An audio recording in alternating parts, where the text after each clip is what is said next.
give her a round of applause. Oh, thank you. You want me to keep this last one? You want me to? I have 4 files for you. Yeah, I'll share that with them. Basically, what he's going to share with you guys is my buyer's presentation. How many realtors are here? One. Yeah. So do you guys have a buyer's presentation? I do, but always look to add to. So I have a buyer's presentation, a seller's presentation, a vendor list, and why clients should work with me, and some reviews on there. And so I try to update that once a year. And before I got that, it was so hard getting a presentation from anyone. Nobody wants to share. It's like my secret, you know. And so I'm going to share with you guys mine. And then if you guys want it, send me a DM on Instagram, and I'll send it to you in a copy where you can edit it to embed your own information on there. Or change it around a little bit to talk about, you know, the communities you cover and things like that. So I know there's some investors in here, some lenders in here, some private lenders in here, rentals that you want to lease out. So all of this is so great. As far as I'll just tell you guys a little bit about myself. I'm not sure if you read the bio or not. Real estate is my purpose, and I didn't know that until 5 years ago. And I've been doing real estate. I got actually, I'm Indian. My dad was an Indian priest, and I had an arranged marriage at 18, and I grew up very sheltered, very sheltered. And so everything that I know today, I had to go through my trials and tribulations to learn it myself. And I was an underwriter while being married for Bank of America, and my husband decided to not want to be a husband and be the 19-year-old what boys do, right? So, I mean, I'm used to being domesticated, cooking, cleaning, raising a baby, having a home. So I owned a home, and my daughter was a year old, and I'm left with 2 car notes, a house, and a child to raise. And my parents told me, work your marriage out. That's it. There's nothing else to it. But I'm a fighter, you know. And so I was like, okay, what do I do? How do I do this? I moved in a girlfriend to help me pay my mortgage. And my other girlfriend was a manager at Bank of America, or I'm sorry, Golden One. She's like, oh, these guys are coming and cashing these checks. You should go check it out. And I was like, okay, let's go. Because, you know, if $50,000 checks, $100,000 checks, she was like, go see what's going on over there. So I go, I get hired. I'm like, oh my gosh, what do I do? I'm an underwriter at Bank of America making $28,000 a year. I go get hired. They hire me as a loan officer, but it was all commission. And I'm like, I got this mortgage. I can't do that. I'm sitting there as an underwriter seeing all these guys. I was like, I could do it better than them. I could do it so much better than them. And so I was like, I don't want to be a processor. I want to be a loan officer. My first month, I made $68,000. And I was like, first month I made $68,000. God is great. And I just don't even know what I didn't even know what I was doing. I did not know what I was doing. I was following a script and closing deals. That's what I was told to do. And I didn't know that was my purpose then. So I'm just going along with life thinking this is how much money people make, you know, oblivious. And so fast forward, 5 years ago, 2 more kids later, 15 years with my current husband, he passes away. And I'm still a loan officer, trying to juggle being a loan officer or not.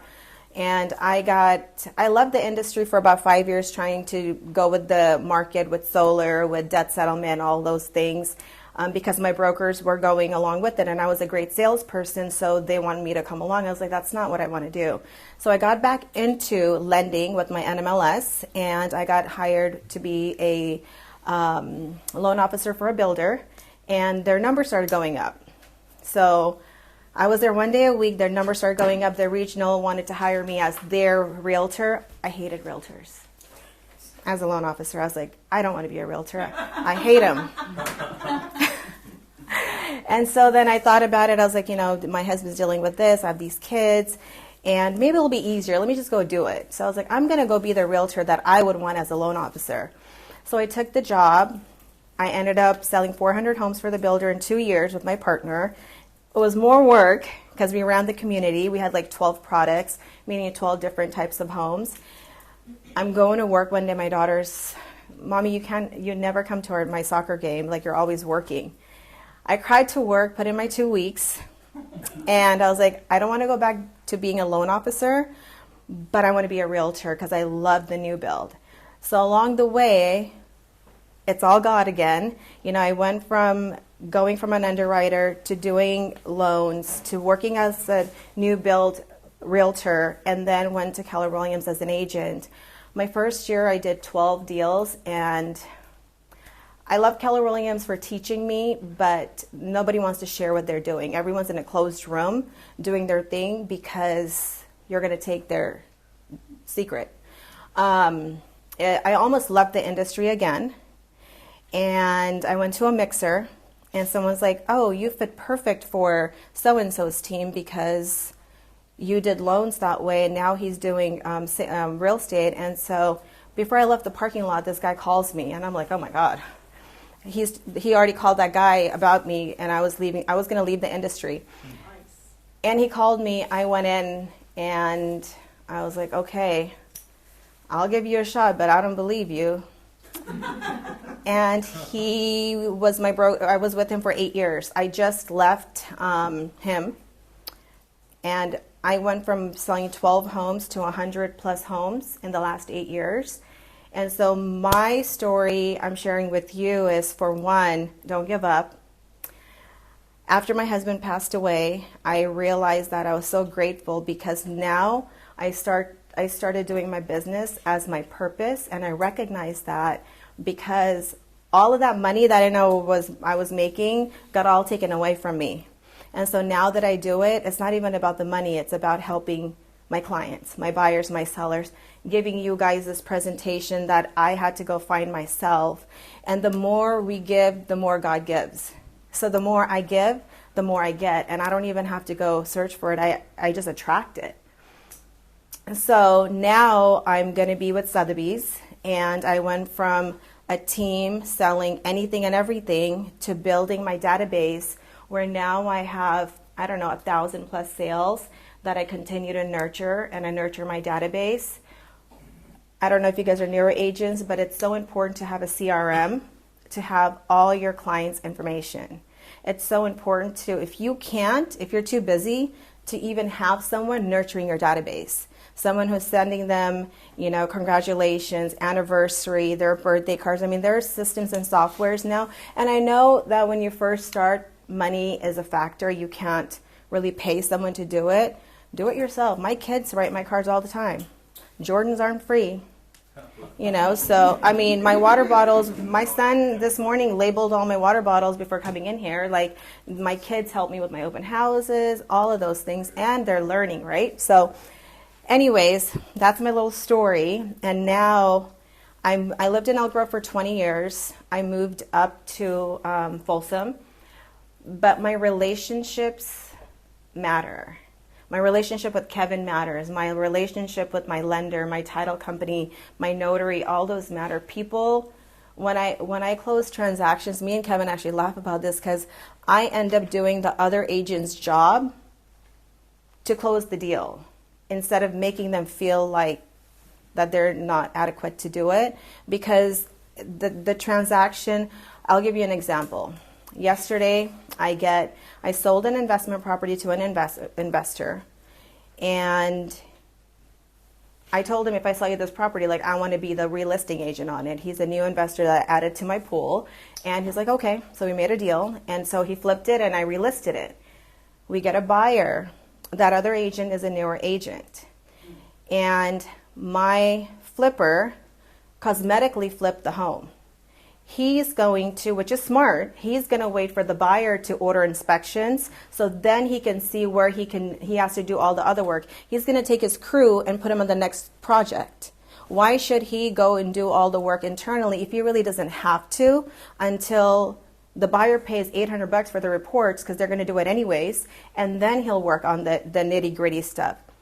Well, the agent gets the report in, nothing comes back, no RR, nothing. It's everything. Just like, yeah, let's go to docs. And I'm like, oh my God. I mean, I was like, and I will only work with flippers who are going to handle the job properly, because I don't want something stuck against the wall, hope it sticks, and then it comes and bites me in the butt a year later because there's like black mold in the attic and it didn't get taken care of. So this agent will leave, that buyer will go and do arbitration or something, and then I'm going to be having to sit in court, even though I didn't do anything wrong. I have all my, ducks in a row that they did the report, they didn't do this, they didn't do that. But what about the poor buyer? What about the buyer, right? That agent is not doing justice to that buyer. So Stephanie is a new agent. She's been with me for a year. I think that every agent should work with a tenured agent, because these conversations don't happen. So that's why I believe I'm successful, and that's why I said this is my purpose, because I took that report, got it to my flipper. He's going to go through it. He's going to work on the things that are safety hazards, even though the buyer doesn't want to do it. And that's what Kevin does too. Kevin goes, it's like, I don't have to worry about it because the RR comes back. I know he's going to fix it. That's what actual real flippers do.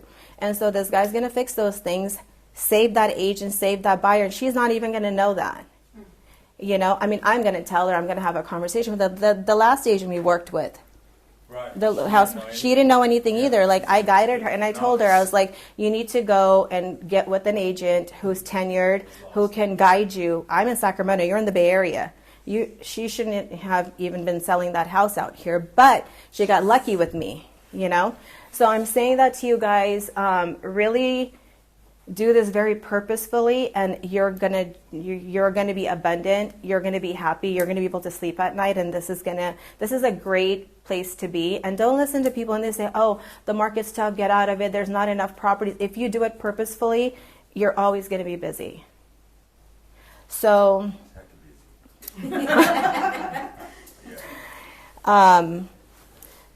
yeah. I mean, it's funny, but it's not, because now I just say, I'm grateful. When people say, "Oh, you're so busy," I was like, I'm just grateful because I know how it feels.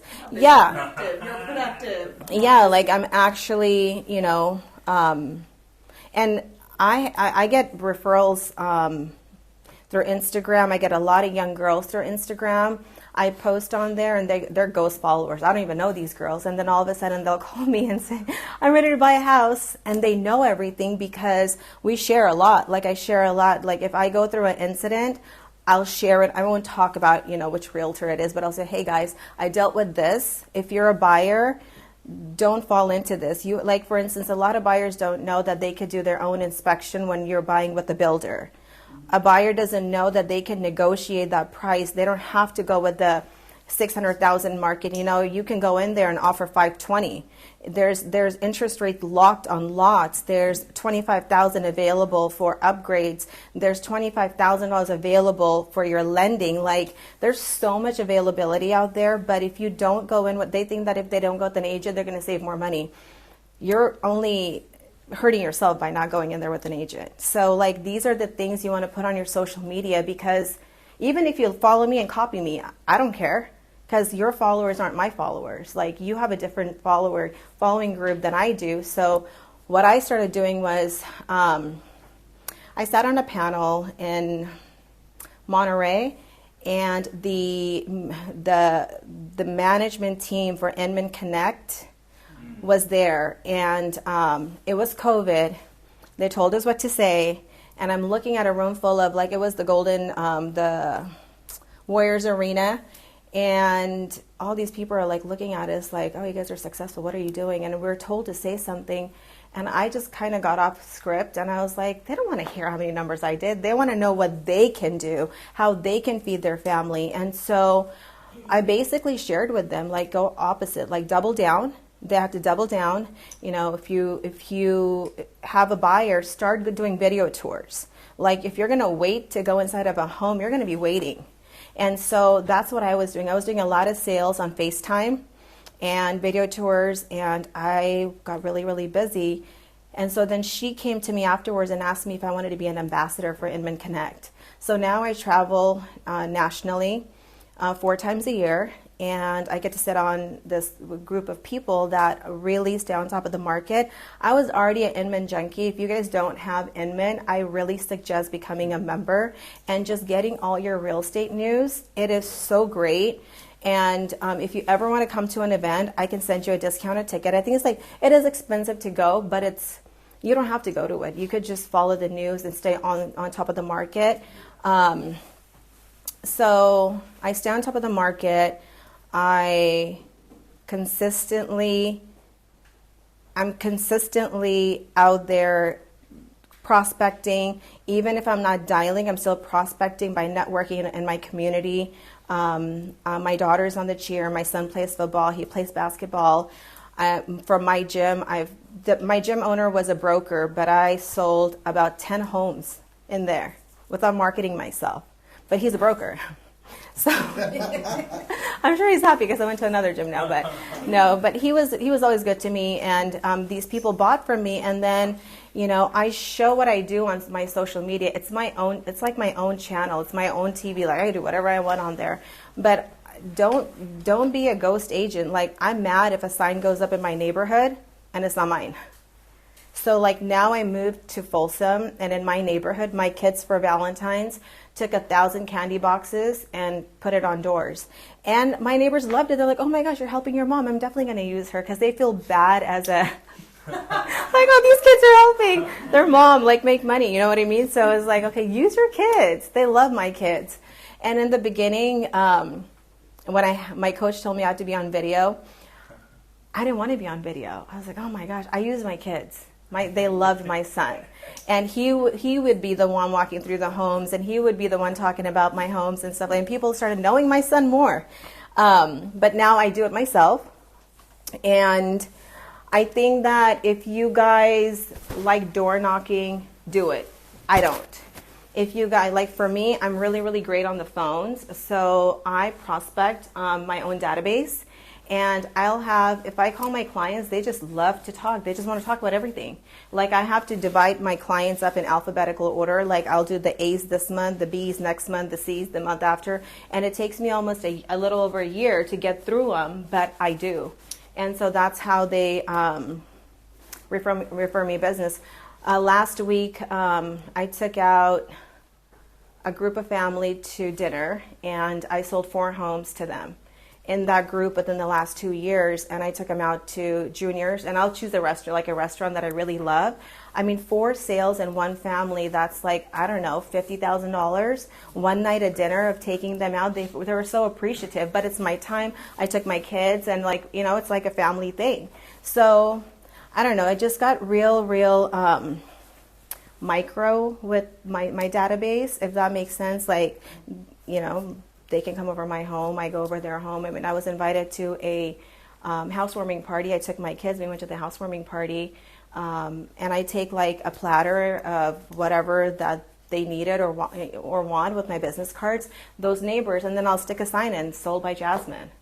So there's a lot of like advertisement, like little things that you can do to gain the business. And then nurturing your investors. Like, there's things that agents think that, like, Kevin can call me and my assistant will if I can, she'll handle it. Like, they already have so much on their plate. Like, what can you do to help eliminate a lot of that, right? So like, what can I do to make his life easy along with my other clients, right? So like, that's how you got to do it purposefully. Any questions? So you read the book by Dale Carnegie, How to Win Friends and Influence People? I should read it. I haven't actually. I should. I can understand why you have the success you do. You're a people person, and you're a giver. And you much been given to you because you've been blessed, because you give to so many people. Thank you. Yeah, I mean, it's. I think people have it wrong. I think people are like, okay, well, I'm going to date this person. What can they do for me? But you have to become what you want. And if you want something, you can't keep on wanting it and not becoming it. I want to go to Tulum every year. I better take myself to Tulum every year if I want someone that I want to meet and align with who can take me to Tulum every year too. You have to become who you want to attract, right? So what can I do for my clients? And I never tell, like, I'm going to disagree with Kevin. Like, he's like, okay, buy now. That's his opinion. I never tell my clients to buy.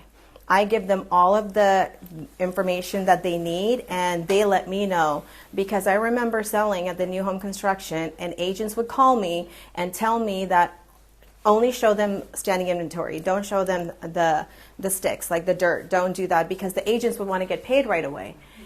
And I, till this day, I remember that, and those were the clients that came in and canceled their contracts and didn't go with that because they felt pushed in it. And they did it with the agent, but not only did they lose that agent probably, they also lost, they didn't get the home that they really wanted. Imagine the ones that didn't cancel, and they kind of got pushed into a home. So I give my clients all the information, and then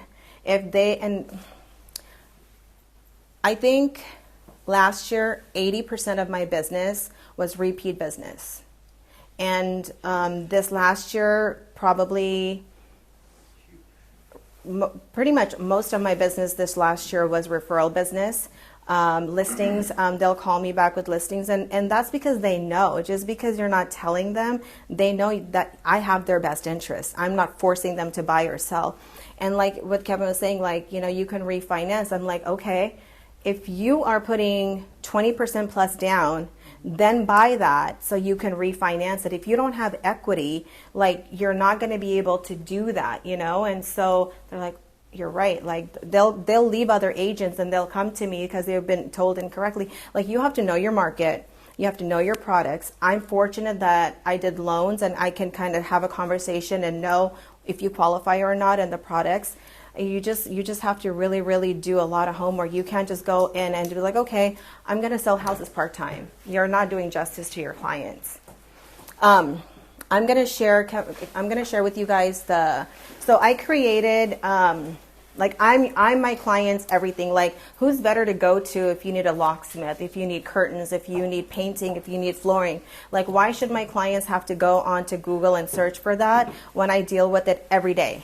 So what I did was I created, we could just kind of go through this. This is just my presentation. So when my clients are ready to meet, I send the buyers, it's called a flip book. I'll send it to you guys. It's basically like you buy a software and the book just changes like it's a flip book. It's on a text. So they get a text message from me before they meet me, so they know who they're working with. They kind of already know me, and then I'll send them a video text message too. And can you skip and just go through it? They kind of get all this, what they're looking for. They'll mark it all down. Do's and don'ts. So a lot of like new buyers, like a lot of, I work with a lot of young girls, younger girls that are trying to buy a house, and they're ready to buy a house, but they really don't know each step. Like, meet me and then provide all the documents to your lender, and then what the lender does, appraisal, inspection. People don't know these things, right? So this kind of breaks it all down. Like filling for a home stake. Mm-hmm. I have 3 houses and I didn't know that. Exactly. Yeah. Filling for a home stake? What's that? A week before closing, like, what do you do for new builds? What do you do? Next. It's good information. Next. Mm-hmm. Next. Jasmine, you say you could share this? Mm-hmm. That's just Mm-hmm. Instagram you? Yeah. I'll share my Instagram. Thank you. That's it. Yeah, so and there's another slide. So this is for like home buyers, and the reason why I send this to them before meeting me is because when I show up, they kind of already know me, right? Especially if I'm trying to get, call them myself, or somebody told them about me and I'm calling them, they're like, oh my God, another realtor. So you kind of stand out. You want to stand out. Like, when I show up, I give them this book too, right? It shows that I prepared to meet them. It shows that I took time. So these are basically my sales that I update yearly on it. This is showing sellers like what I do, what my marketing looks like.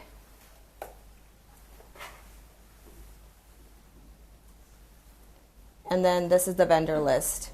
So what I did was I took all the vendors that I usually use for myself, that I've used, and I put them on here. And I give this to the clients if they need it. That's huge. So you guys probably have like your vendors in your family, right? You can help your family out by putting it on here. And then I also post them on Instagram a lot too, so other people can gather that.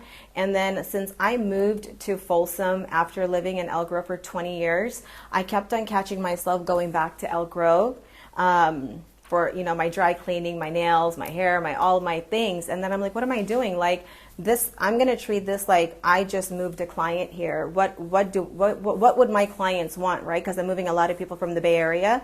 So then I started spotlighting businesses, a lot of restaurants, and then the dry cleaner I go to, the nail shop I go to, the mechanic I go to, the car wash place I go to. I promote them on Instagram. So when you promote them on Instagram, they repost it. So who they're following, they're going to add you, right? So then you're growing your group of people, and those are your people. You should be getting, I mean, I don't know, I think I closed 20, 30 deals last year through Instagram. Yeah. I like Instagram. I like LinkedIn. Don't sleep on LinkedIn, guys. LinkedIn is really, really good, especially flippers, investors, lenders. Like you want to put yourself on there. And then so when I post on Instagram, I have my assistant take it and put it on my Google, take it and put it on my LinkedIn, take it and put it on TikTok. I haven't even logged into TikTok in like over a year. She does it all.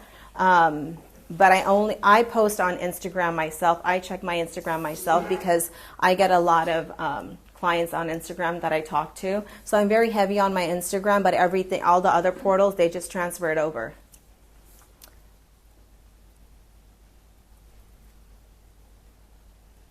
One thing I will recommend if you are a newer agent, going from a builder to Keller Williams to my last brokerage. The reason why I left my last brokerage was because I became a big fish in a small space. Like I couldn't grow no more, and he would not let me leave because I mean I converted, but I had to leave because I want to grow and learn. So I left only to get more luxury sales. I want to be a luxury agent. So actually, I'll take a step back.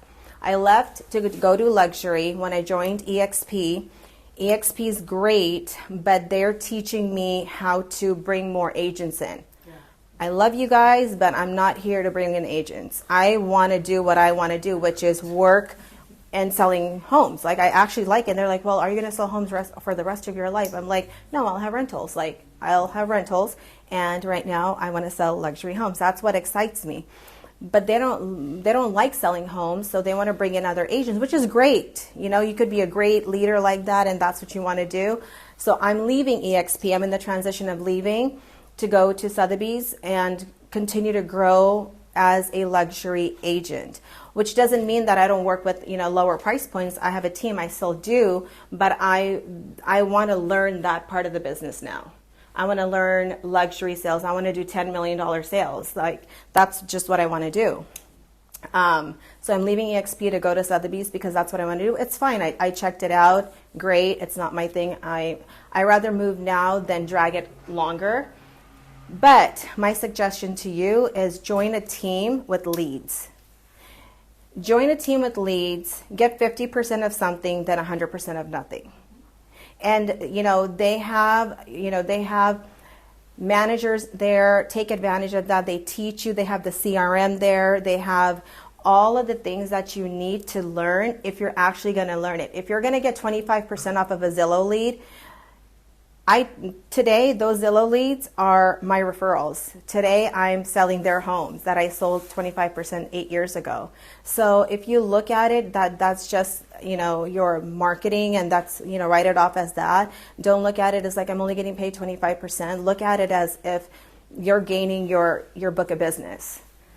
So just something to think about. I mean, my last brokerage, he is drunk on systems and software. So if you guys are interested, you could join his team. I think he's the best there is in Sacramento for that.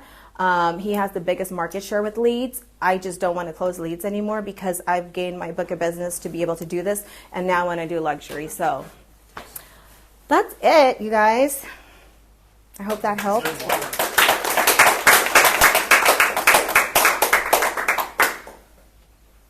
do have a question. So, like, to be successful, you pretty much got to be on social media, right? I mean, to get your name out there, whatever. Not necessarily. I think that some people do really great in open houses. Some people do really great in door knocking. Some people do really great on the phone. Some people do really great on social media. I just think that whatever you're great at, slap it on the social media. You don't have to do anything on there. You have rentals. Put it on social media. Start tagging people. Start being in DMs. I respond to all my DMs. I talk to people in the DM all the time. And I don't get weird DMs. Like, my stuff is real estate. The craziest ones I get is when the guys pretend to buy a house, and I can call that out real quickly. And I'll give them to one of the guys. I'm like, oh, you can work with my guy agent. Other than that, I don't get silly stuff. Those wolves. Yeah, right. Show me a vacant house, yes? No, they'll start speed dating instantly. Instant speed dating. I was like, okay, this one's not serious. But nothing weird. I mean, I think that the way you present yourself is what you attract, right? So, I mean, mine's is all real estate on my kids, so. I use my kids a lot, by the way.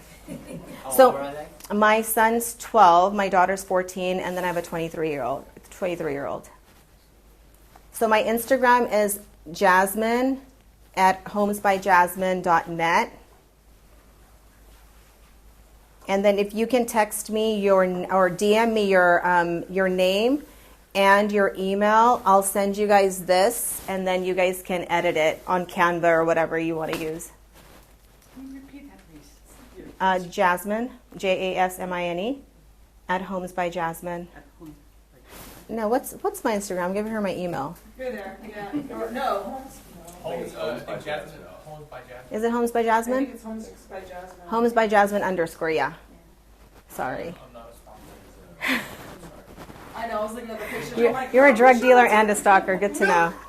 Stay out of my DM. Just kidding.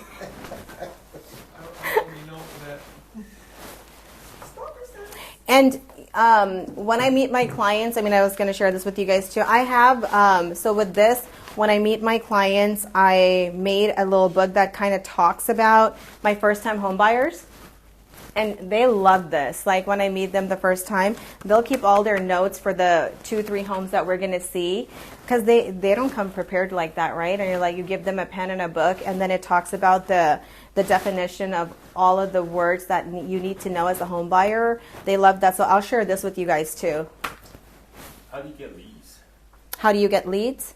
Leads are so expensive. It's so expensive. If you are, I mean, the big guys in town, they're buying out all the zip codes, right? So if you're going to sign up with Zillow and you're going to want 95630, you're going to get 3 leads for $3,000. 3 leads for $3,000. It's not. It doesn't. True leads, those are inquiries. It could be, and you're going to go through your money like that. So go join a team, build your, if this is what you want to do, get all the knowledge, understanding the scripts, and then they also provide you a database full of leads. So I know Sunny, that's Big Blog, that's where I was. His database, I don't know, maybe 500,000 leads in there that you just sit there and call through the pond, and people want to talk.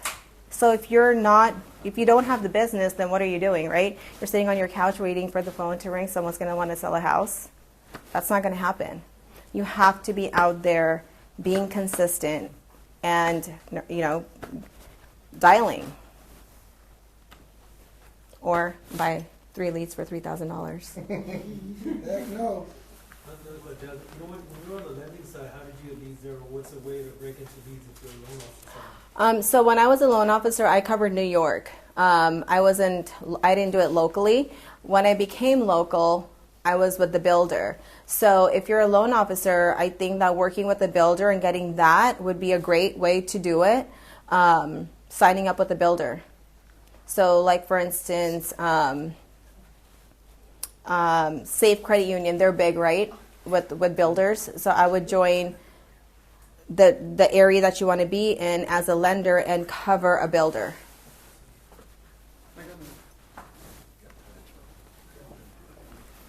Any other questions?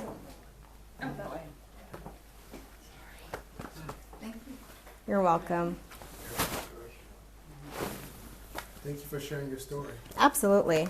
I hope you guys add me on Instagram. I do post a lot of flips also, if it's wholesale or if it's out of the area or if it's in a different state. So if you guys, are looking for properties and stuff, try to follow me on that.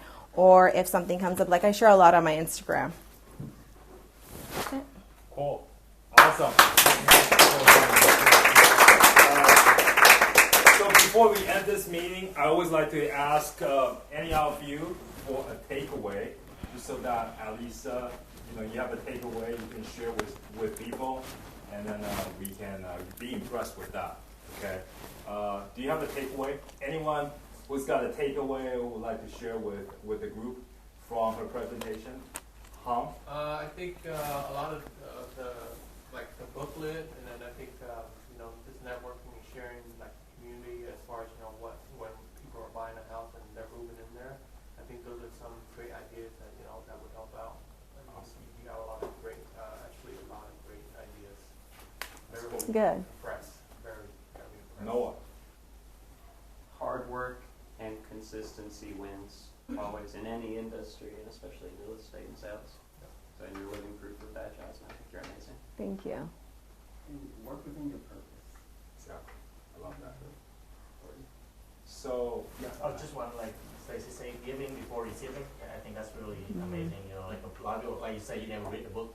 I'm actually listening to the audio book on that one right now, but naturally you come like you're giving for people because you're natural and actually attract other people. I think that's a great thing to do. And I know you say you wanna train other agents. I'm not agents, but I wonder if they can connect and can be my mentor for real estate investor. I think it's hilarious that you said you hated realtors and became one, because I did the same thing with loan officers. I came from Hopside and lending first. I hated loan officers and then I became one. So it was just easier to just do the job than deal with them. Yeah. So I just thought it was hilarious to me. Perfect match. Alham, do you have anything? Yeah, never give up even with hard circumstances. You will find some way and find out what you are good in. And Yeah. use it. Yeah. Thank you so much. You're Awesome. welcome. I think this will conclude this month's meetup. So do look for us on social media for the next one coming up. Okay? If I can get you guys to just come together and get a group photo together, that would be so wonderful. Is that okay, everybody? And Jasmine, she always sponsors the bakery, the drinks afterwards. So that's another thing for her to really advertise herself too. And I really appreciate that. Anyway, where's a good place for us to take a photo? Let's see if we can find. Should we pick up the chairs or do you Oh, you can just lean in on the wall. Yeah, just fold it up and then lean on the wall. Fine. Yeah, just leaning on this brick wall again. Yeah. Thank you so much, everybody. Thank you. Oh, here?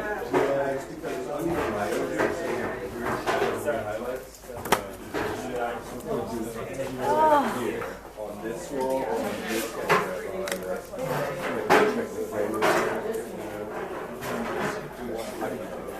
All right, so let's just gather in front of this wall, and then let's take a group photo together for her as well. Social media. So just like, yeah. Your favorite series? I don't see you wearing it. 1 minute of your time. You saw me on the photo. You saw me All right. We're gonna do one that's serious and one is funny. We'll do, yeah, one serious, one funny. Let's get everyone squishing a little bit, you know. I know we're all new to each other, but we're still very friendly. We're going to become family pretty soon. You guys coming in more? Yeah, that's perfect, guys. You guys are looking great. Everyone's looking studly and professional. Kevin, right? Let me get you here. We love the squat. All right, guys. On 3, 2, 1. Let me just check that real quick. Just to make sure. Everyone's looking good. It's a silent shutter, so no one can hear it. But it went off, I promise. And we'll do one for the phone. Everyone on 3, 2, 1. Cheese. All right, just me this time? All right. One funny hey, Devin, you ever sort of person mouth look like when they say cheese? This is true. All right, now we'll do one funny shot for both the iPhone and the camera. Guys, on 3, 2, 1, get funny for me. Yeah, perfect. One last funny shot, guys. On 3, 2, 1, yeah. There we go. All right. Thank you, everybody. Awesome. Of course. Thank you, guys. Thank you. Yeah. You too. Thank you so You much. too. Thank you. Thank you. Yeah. And thanks for serving us.